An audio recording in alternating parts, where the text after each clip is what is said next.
ಕಳೆದ 4 ದಿನಗಳಿಂದ ಸಂಭ್ರಮ ಸಡಗರದಿಂದ ಅತ್ಯಂತ ವೈವಿಧ್ಯಮಯವಾಗಿ ದಾಂಡೇಲಿಯ DFA ಮೈದಾನದಲ್ಲಿ ನಡೆದ ದಾಂಡೇಲಿ ಪ್ರೀಮಿಯರ್ ಲೀಗ್ ಸೀಸನ್ 3 ಈಗಾಗಲೇ ತೆರೆ ಕಂಡಿದೆ.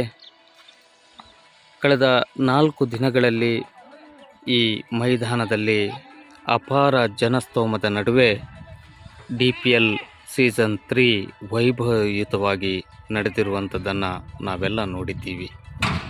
ಅಂತಿಮ ಹಂತದ ಪಂದ್ಯಾವಳಿಯಂತೂ ನಿಜಕ್ಕೂ ಫೈನಲ್ ಪಂದ್ಯಾವಳಿಯ ರೀತಿಯಲ್ಲಿ ಅದ್ಭುತವಾಗಿ, ರಣರೋಚಕವಾಗಿ, ಕದನ ಕುತೂಹಲಭರಿತವಾಗಿ ನಡೆದಿರುವಂಥದ್ದನ್ನು ನಾವೆಲ್ಲ ಕಣ್ಣಾರೆ ಕಂಡಿದ್ದೇವೆ, ಆನಂದಿಸಿದ್ದೇವೆ, ಆಸ್ವಾದಿಸಿದ್ದೇವೆ.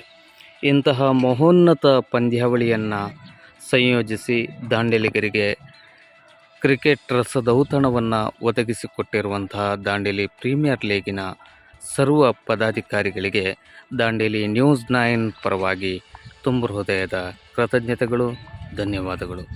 ಈ ಪಂದ್ಯಾವಳಿಯ ಯಶಸ್ಸಿಗಾಗಿ ಸಹಕರಿಸಿದ, ಪ್ರತ್ಯಕ್ಷ ಪರೋಕ್ಷವಾಗಿ ಸಹಕರಿಸಿದ ಎಲ್ಲ ಸಹೃದಯಿ ಕ್ರೀಡಾ ಮನಸ್ಸುಗಳಿಗೆ ಅಭಿಮಾನದ ಅಭಿನಂದನೆಗಳು, ಕೃತಜ್ಞತೆಗಳು. ಇಂತಹ ಪಂದ್ಯಾವಳಿಗಳು ದಾಂಡೇಲಿಯ ಮುಕುಟಕ್ಕೆ ಗರಿ ಮೂಡಿಸುವ ನಿಟ್ಟಿನಲ್ಲಿ ಸದಾ ಮುಂದಡಿ ಇಡಲಿ ಎನ್ನುವ ಆಶಯದೊಂದಿಗೆ ದಾಂಡೇಲಿ ಪ್ರೀಮಿಯರ್ ಲೀಗಿನ ಸೀಸನ್ 3 ಪಂದ್ಯಾವಳಿ ಈಗಾಗಲೇ ನಿನ್ನೆ ತಡರಾತ್ರಿ ಅಂತ್ಯ ಕಂಡಿದೆ.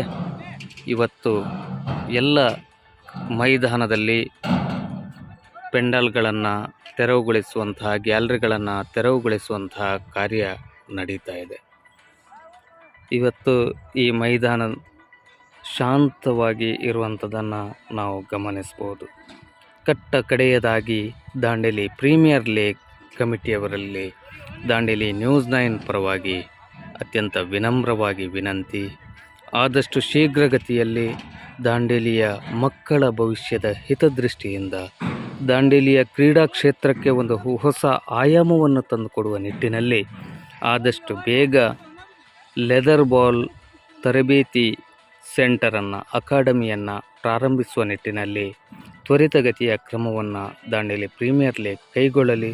ಆ ನಿಟ್ಟಿನಲ್ಲಿ ಶಾಸಕರಾದ RV ದೇಶಪಾಂಡೆ ಅವರು ಕೂಡ ವಿಶೇಷವಾದ ಚಿಂತನೆಯನ್ನು ನಡೆಸಲಿ ಎನ್ನುವ ಆಶಯದೊಂದಿಗೆ ದಾಂಡೇಲಿ ನ್ಯೂಸ್ 9 ಈ ಮೂಲಕ ಮನವಿ ಮಾಡ್ತಾ ಇದ್ದೇವೆ. ದಾಂಡೇಲಿಯ ಮಕ್ಕಳ ಉಜ್ವಲ ಭವಿಷ್ಯಕ್ಕೆ ಆದಷ್ಟು ಶೀಘ್ರ ದಾಂಡೇಲಿಯಲ್ಲೊಂದು ಲೆದರ್ ಬಾಲ್ ತರಬೇತಿ ಅಕಾಡೆಮಿ ಪ್ರಾರಂಭ ಆಗಲಿ ಎನ್ನುವ ಆಶಯದೊಂದಿಗೆ ವಂದನೆಗಳೊಂದಿಗೆ ನಾನು ನಿಮ್ಮ ಸಂದೇಶ್ ಎಸ್ ಜೈನ್, ದಾಂಡೇಲಿ ನ್ಯೂಸ್ 9, ದಾಂಡೇಲಿ.